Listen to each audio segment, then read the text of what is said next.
নারী কাবাডি বিশ্বকাপের জন্য প্রস্তুত বাংলাদেশ। সোমবার মিরপুর শহীদ সোহরাওয়ার্দী ইনডোর স্টেডিয়ামে শুরু হবে খেলা। টুর্নামেন্টে 14টি দলের অংশগ্রহণ করার কথা থাকলেও শেষ পর্যন্ত বাংলাদেশ সহ 11টি দলের অংশগ্রহণ নিশ্চিত হয়েছে।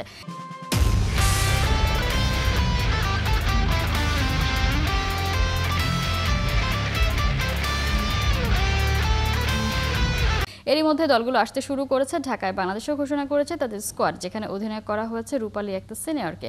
এই বিশ্বকাপ দিয়ে যিনি ইতি টানবেন আন্তর্জাতিক কাবাডি ক্যারিয়ারের। প্রথমবার ঢাকায় এমন আয়োজন হয় তা বিভিন্নভাবে সফল করার পরিকল্পনা আয়োজকদের। শুরুতেই সব দলগুলোর অধিনায়ককে নিয়ে প্রধান উপদেষ্টা অধ্যাপক ডক্টর মোহাম্মদ ইউনূসের বাসভবন যমুনায় হবে টুর্নামেন্টের ট্রফি উন্মোচন। টুর্নামেন্টের জন্য বাজেট ধরা হয়েছে 10,44,00,000 টাকা। আগামীকাল 16 তারিখ 4:30টায় প্রধান উপদেষ্টার যমুনা রাষ্ট্রীয় অতিথি ভবনে এটা অনুষ্ঠিত হবে, অল ক্যাপ্টেন্স টুগেদার।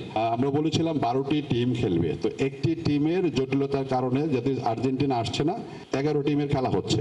আমাদেরকে চিঠি দিয়ে জানিয়েছে যে বাজেট অ্যালোকেশন প্রবলেমের জন্য আর্জেন্টিনার টিম বাংলাদেশে ফ্লাই করছে না, পার্টিসিপেট করছে না। তো ইন্টারনাল অ্যারেঞ্জমেন্ট তো আসলে আমার না, আমি প্রথম থেকে বলছি যে টিকেটিং যত টাকায় লাগে সেটা আইকে বেয়ার করবে, সেটা বিজনেস ক্লাস হোক, ইকোনমি হোক, যাই হোক তারা অ্যারেঞ্জমেন্ট করবে। আমাদের কাজ হচ্ছে হসপিটালে এয়ারপোর্ট টু এয়ারপোর্ট সার্ভিস দেওয়া। যেখানে টিম আসছে যারা, আমরা তাদেরকে রিসিভ করেছি, আবার তাদেরকে সবকিছুর পরে আমরা ওই ফ্লাইটে আবার উঠাই দিব। এটা হচ্ছে আমাদের কাজ।